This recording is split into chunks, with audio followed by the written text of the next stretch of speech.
আলাউদ্দিন মোল্লা চন্দ্রসাট্টু গ্রাম পঞ্চায়েতের উপপ্রধান আলাউদ্দিন মোল্লার বিরুদ্ধে একাধিক অভিযোগ দেখেছিলাম, অবশেষে আজকে কিন্তু গ্রেপ্তার হলো, কি বলবেন? আলাউদ্দিন মোল্লার গ্রেপ্তারিটা নিশ্চিত ছিল, শুধু সময়ের অপেক্ষা। আজকে দীর্ঘ মানুষ যে তাদের অধিকার থেকে বঞ্চিত ছিল, যেভাবে চন্দনেশ্বর 2-এর উপরে সাধারণ মানুষের উপর অত্যাচার করেছে এবং এখানকার যারা স্থানীয় ব্যবসায়ী তাদের উপরে তোলা হয়েছে, নির্মমভাবে অত্যাচার করা হয়েছে। পোস্টপোল ভায়োলেন্সে এখানে লোকজনের ঘরদোর ভাঙা হয়েছে, কারো বাড়ির সামনে, বিরোধীদের বাড়ির সামনে পাঁচিল তুলে দেওয়া হয়েছে।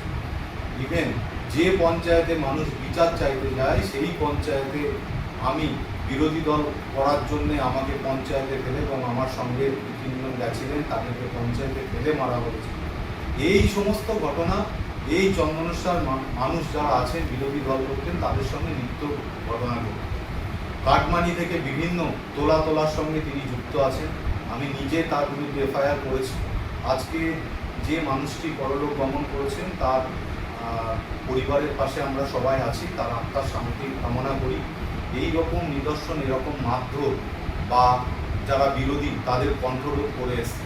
তাই আমরা আশা করছি ভারতীয় জনতা পার্টির নেতৃত্বাধীন সরকারের আমলে এই যে সমস্ত অপরাধী আছেন তাদের সুষ্ঠুভাবে বিচার হবে এবং যারা এই সমস্ত অত্যাচারিত মানুষ আছে তারা ন্যায় বিচার পাবে।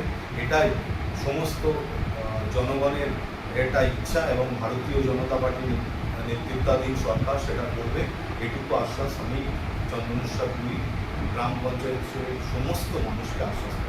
এই আলাউদ্দিন মোল্লার বিরুদ্ধে একাধিক অভিযোগ ছিল, কিন্তু সাহস করে কেউ মুখ তুলে বলতে পারতো না। 26-এর নির্বাচনের পর একবার ভরাডুবির পর কিন্তু একেবারে প্রকাশ করছে সাধারণ মানুষ ক্ষিপ্ত হয়ে, একেবারে যখন থানার মধ্যে নিয়ে যায় তখনই কিন্তু চোর বলে স্লোগান তুলছে, কি বলবে? এই যে ক্ষোভ, এটা জনরোষ।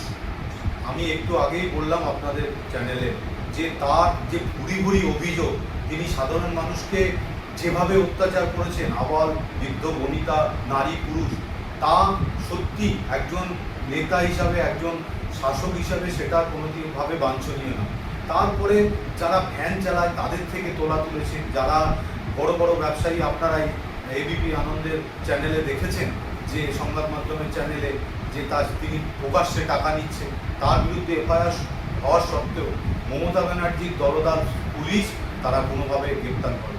কিন্তু এখন শুভেন্দু অধিকারী মহোদয়ের পুলিশ যেটা আইনের শাসন প্রতিষ্ঠা করতে চলেছেন এবং তার নিদর্শন হিসাবে আমরা সমস্ত যারা তৃণমূল অত্যাচারী শাসক আছে সবাই গ্রেপ্তার হবে এবং সঠিকভাবে তারা সাজা পাবে, এ বিশ্বাস এবং আমরা সমস্ত জনগণকে আশ্বস্ত করি।